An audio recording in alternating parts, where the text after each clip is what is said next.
Hello and welcome to English Refine. I am your host, and we are so glad you are joining us today. Yeah, welcome everyone. Here at English Refine, we help you improve your English speaking, your listening, and, just your daily communication skills. And we do it using very simple conversations. Exactly.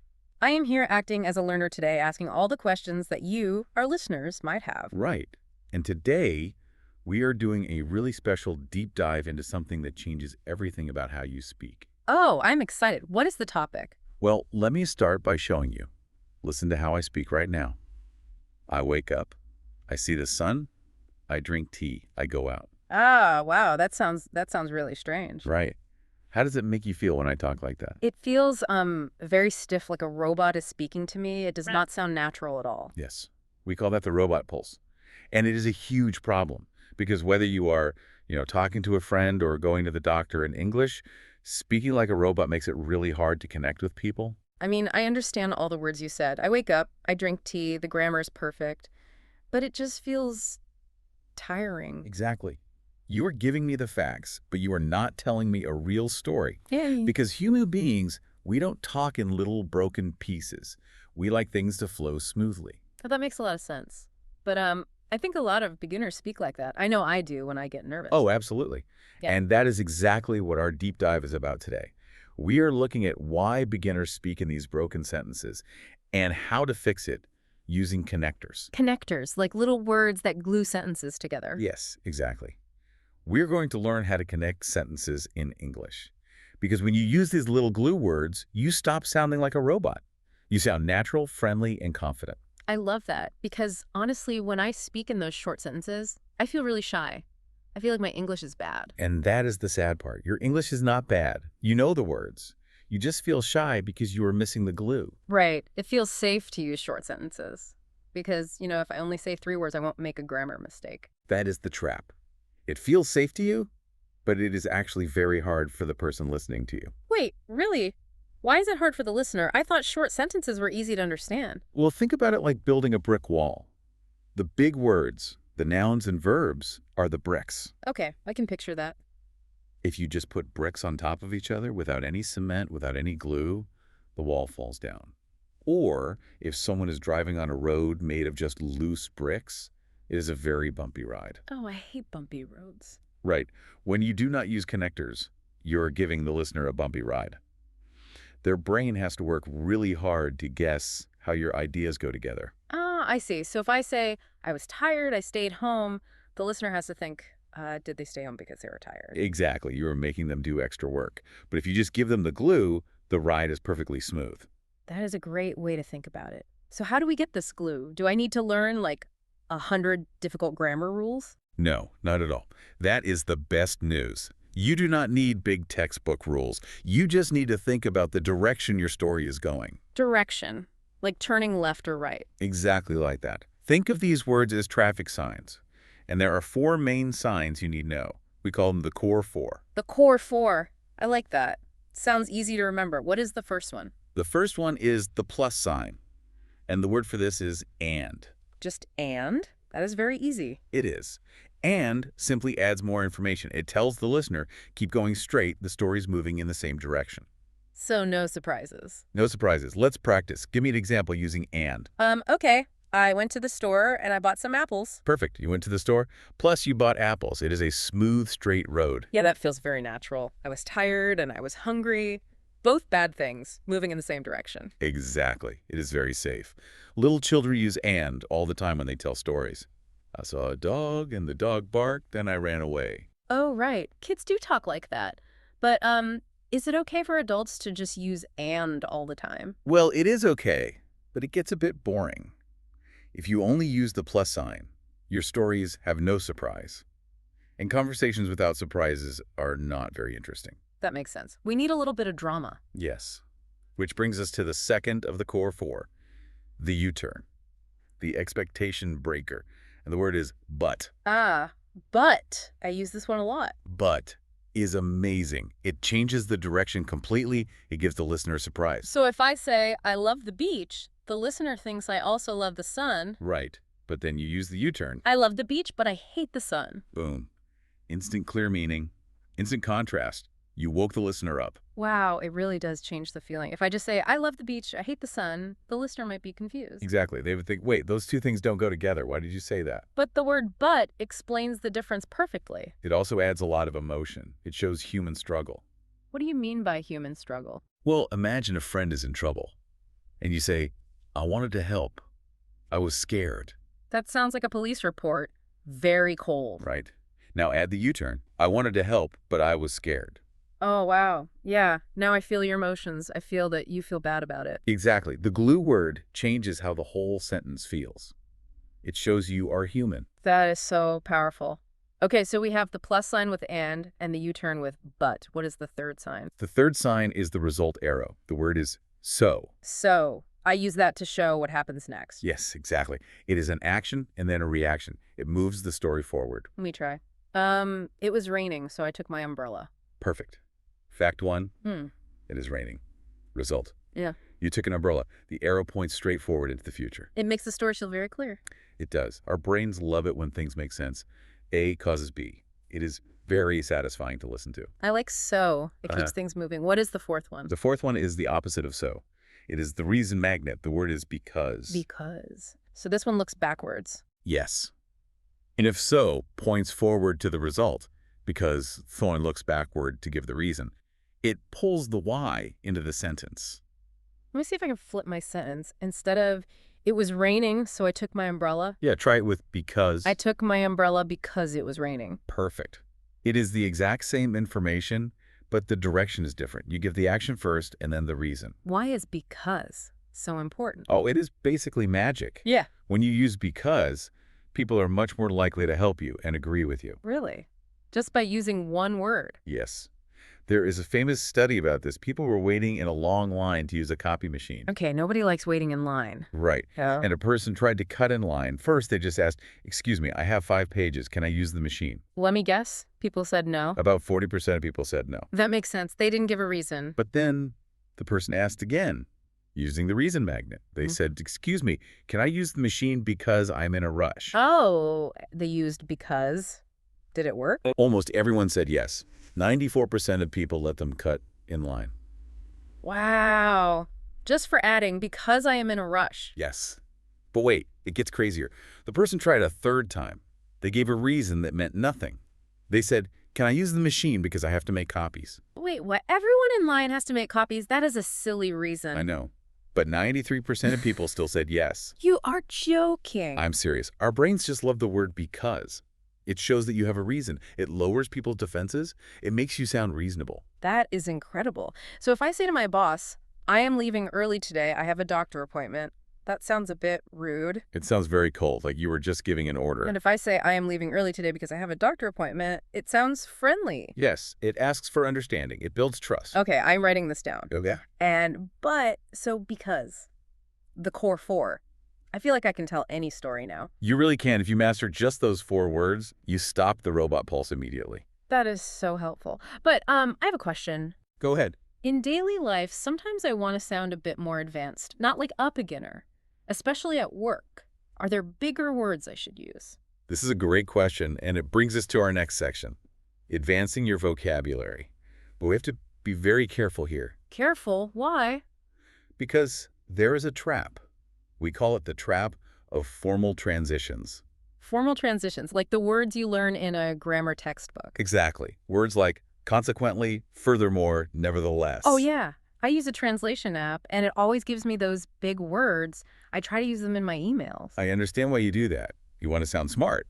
But if you use them in normal, simple situations, it actually sounds really funny to a native speaker. Oh, no, like embarrassing funny. A little bit. Yeah. Let me give you an example from our sources. Imagine you and I are having lunch, and I drop some coffee on my shirt, Okay, a normal accident. and I look at you and say, I spilled my coffee. Consequently, I changed my shirt. That does sound weird. It sounds like you were giving a speech to the president. Yes. It sounds like I am from the year 1800. But why? Consequently means as a result. Right. So the grammar is perfect. Spilled coffee, so I changed my shirt. The grammar is perfect, but the context is wrong. You have to match the weight of the word to the weight of the idea. The weight of the idea. Think of it like clothes. Consequently, it's a very fancy suit. It is a tuxedo. Spilling coffee is just a casual t-shirt idea. I get it. You do not wear a tuxedo to a fast food restaurant. Exactly. It looks silly. You only use big, formal connectors when the ideas are big and formal. So when should I use a word like consequently or therefore? Use them at work for big problems. For example, the company lost money this year, therefore we must cut our budget. Oh, that sounds very professional. Very strong. Right, because company money is a big, heavy idea. It matches the heavy word. Okay, so keep the big words for big ideas. Keep it simple for daily life. What are some other big words we can use for formal situations? Like instead of but? For contrast, you can use words like however, although, or unlike. I like unlike. How do I use that one? It is great for comparing two people or things very quickly. Instead of saying, John likes tea, but Sarah does not like tea, you could say, Sarah likes coffee, unlike John. Oh, that is very clean. Sarah likes coffee. Unlike John, it saves time. It does. It shows you have very good control of your English. What about adding things instead of saying and in a business meeting? You can use also, or if is really formal, furthermore, or moreover. Also is very common, right? Yes, also is safe for almost any situation. We need to fix the computer, and we also need to call the client. That sounds natural. And there is one more group of words we need to talk about for telling stories. Words about time. First, next, then finally. Oh, I know these. Chronology. Exactly.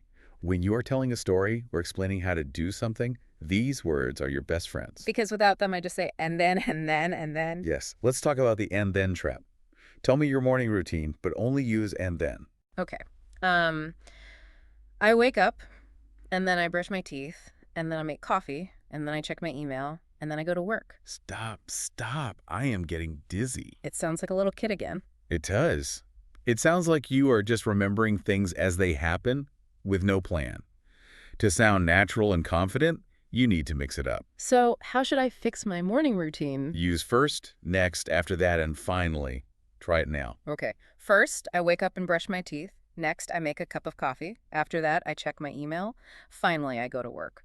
Wow, that feels completely different. It sounds organized. It tells the listener that you are in control of the story. I like feeling in control. This is really helpful. But I have to admit, sometimes when I try to remember all these words, first, next, however, because I freeze.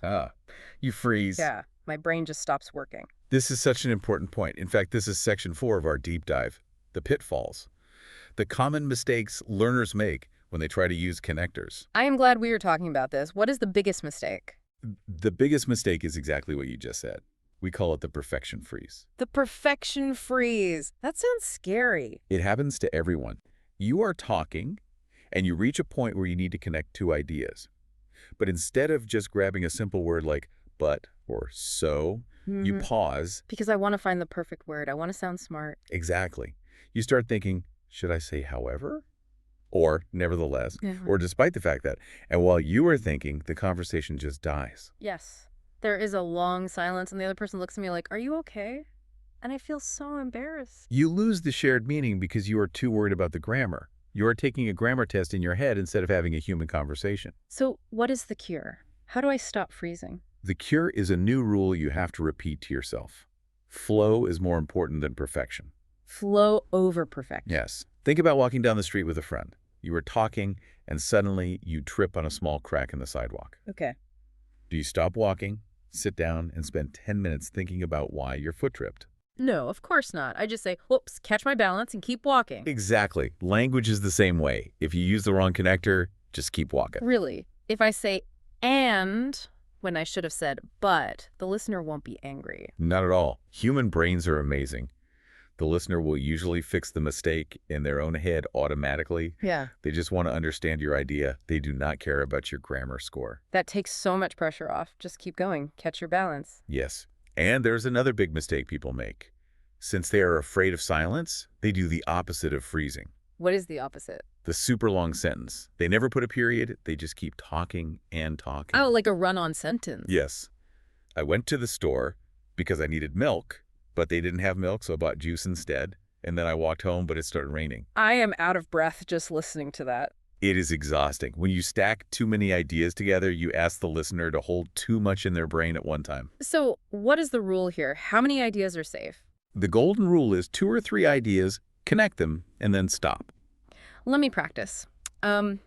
I went to the store because I needed milk. But they were out of milk, so I bought juice. Stop. Perfect. You gave my brain time to save the information. 2 or 3 ideas. Connect, breathe. Breathe.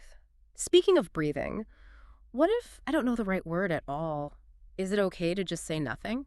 That is a beautiful question. And it leads us to the most surprising secret we found in our sources today. A secret? Yes, native speakers and very confident communicators have a secret weapon. And it is not a word at all. What is it? It is the invisible connector. The pause. Silence. Yes, natural silence. But wait, silence feels like failure to me. If I stop talking, I feel like I lost the game. I feel like I need to say, to fill the space. That is exactly how most learners feel. We panic when it gets quiet. But we need to completely change how we think about silence. A pause is not a failure. Then what is it? It is a tool. From a brain science perspective, pausing does 2 amazing things. First, it gives your brain time to load the next English word. Like a computer loading a video. Yes, you are buffering. And second, it gives the listener time to digest the idea you just gave them. Ah, so silence is actually polite. It is very polite. In fact, one of the books we looked at says a pause is just a moment to grab some glue. You're just reaching into your toolbox. Give me an example of how a native speaker uses a pause instead of a word. Sure. Let's use a cause and effect sentence. A beginner might say, I am very tired today because I didn't sleep well last night. Which is perfectly good English, yeah? Yes, very good. But a confident native speaker might just drop the word because. They might say, I'm very tired today, didn't sleep well last night. Oh, wow. You just stopped for a second, and my brain naturally connected the 2 things. Exactly. The pause creates a little empty space, and the listener's brain rushes in to fill it. I am very tired today, didn't sleep well. It sounds very relaxed, very natural. And it sounds confident. People who speak really fast sound anxious. People who take their time, who use pauses, sound like they know what they are talking about. I love that. I don't need to be afraid of the quiet. I am just grabbing my glue. Exactly. Yeah. Now, before we look at a real-life practice scenario, there's one more piney word we should talk about. It is the ultimate friendly word. Which one is it? The word or. Or. Just a choice. Yes. And adds facts. Because gives reasons. But or gives power to the other person. What do you mean? Think about giving an instruction. If you say to a friend, we are going to eat now, how does that sound? It sounds like I am the boss. It is a command. Right. But if you add or, you make it an invitation. We can eat now or we can eat later. Oh, that is so much softer. It is very friendly. It is a great way to keep conversations relaxed. We can talk about this now or we can wait until tomorrow. It takes the pressure off. This is great. Or makes me sound polite without using big, complicated words. Exactly. Okay, we have learned so much today. We have the core for, and, but so, because. We know not to wear a tuxedo to a fast food restaurant. We know to avoid the perfection freeze, and we know that silence is our friend. It feels like a lot, but it also feels very simple. It is simple, but to really show how powerful this is, we need to do a stress test. It's a stress test, like a real-life situation. Yes, because learning this on a podcast is easy. Yeah. But using it when you are nervous is hard. That is so true. Where are we going for our stress test? You're going to the clinic. Oh, no. Making a doctor appointment in English, that is my nightmare. It is universally scary. It is so stressful. We're going to follow a learner named Lena. She needs to call the doctor because her throat hurts. Okay. Phone calls are the hardest. You cannot see the person's face. You cannot see if they are smiling or angry. Exactly. You only have the audio. So Lena sits at her table. She is nervous. She dials the number. The receptionist answers, City Clinic, how can I help you? Okay, what does Lena do? Does she panic? No. She uses a beautiful, simple bridge sentence. She says, I would like to make an appointment. I would like to make an appointment. That is very clear. She didn't just say, need doctor. Exactly. Need doctor is the robot pulse. I would like to make an appointment is polite, and it tells the receptionist exactly what to do. It sets the direction. The receptionist knows to look at the calendar. Right. So she gets the appointment for tomorrow at 10 in the morning. She hangs up. She is happy. Great. Mission accomplished. Oh no, a U-turn. A U-turn. The next morning, her boss emails her. She has an emergency meeting at 10. She cannot go to the doctor. Oh, I hate this. Now she has to call back and change the plan. That feels terrible. You feel like you're causing a problem. Exactly. The fear is very high. What do most people do when they feel this fear? They say sorry a million times. I am so sorry, but my boss emailed me and I have to work, so I cannot come, and therefore. Just a giant run-on sentence. Yes. They bury the receptionist in words, but Lena doesn't do that. She takes a breath, she calls back, and she uses 2 short sentences. What does she say? She says, I need to change my appointment. Is another time available? Wow. Clean. Simple. She didn't use because. She didn't tell a long story about her boss. Because the receptionist doesn't need to know about the boss. She just needs to change the time. Exactly. Keep it simple. 2 ideas. Connect. Stop. I need to change my appointment. Is another time available? I'm memorizing that. It works perfectly. Yeah. She changes the time to 2 o'clock. She goes to the clinic. She sits in the room. And then the nurse comes in. Okay, face to face. A little easier. But this nurse is busy. She has seen 40 patients. She talks very fast. Any fever, any chills, how long has it hurt? Ooh, fast speakers. The final boss of English learning. Lena's doing okay. She says, no fever, but my throat hurts, using her U-turn. But then the nurse asks, are you currently taking any medication? Uh-oh. Medication. Lena knows the word medicine, but medication sounds strange to her in the moment. She freezes. The silence gets heavy. Yes. And what is the natural human instinct here? What do people usually do when they don't understand a medical question? Honestly, they just nod and say no. They pretend they understand so they don't look stupid. Yes. But pretending at the doctor is incredibly dangerous. It is. You cannot guess your medical history, but the embarrassment is so strong. It is. But Lena remembers that a conversation is a team effort. She uses the ultimate tool. It is not a glue word. It is a repair tool. What does she say? She looks at the nurse and says, can you say that again? Can you say that again? Just asking for help. Yes. And the nurse realizes she is talking too fast. She slows down and says, sorry, are you taking any medicine right now? Medicine. Lena understands that. But Lena wants to be totally sure, so she uses her second repair tool. She asks, what does that mean? Just pills or vitamins, too. What does that mean? That is brilliant. It is the climax of our deep dive. You have to realize that asking for help, saying, what does that mean, is not a failure. It is advanced communication. Because it shows you care about understanding. Exactly. You are inviting the other person to build the bridge with you. You are not taking a test. You are working together. I always thought asking what does that mean made me look bad. Yeah. But you are saying it makes me look confident. Extremely confident. It changes the dynamic. You are taking control of the flow. So Lena gets her medicine, and she feels good. She leaves the clinic feeling, as the story says, taller inside. Not because she used perfect grammar, but because she kept the connection going even when it got bumpy. Fluency is not about being perfect. It is about keeping the flow. Exactly. Fluency is maintaining the connection despite the stumbles. This has been so helpful. I feel like my brain has totally changed. Let's do a very quick recap of what we learned today on English Refined. Okay, yes. First, we learned that the robot pulse short, broken sentences makes the listener tired. We need glue. The core four. And add, but for a surprise. So for result, because for a reason. Beautiful. Second, we learned not to use tuxedo words for t-shirt ideas. Keep words like however and therefore for formal, heavy topics. Right. And do not use and then, and then, and then. Mix it up with first, next, and finally. Third, we talked about mistakes. Do not use run-on sentences. Keep it to 2 or 3 ideas and then breathe.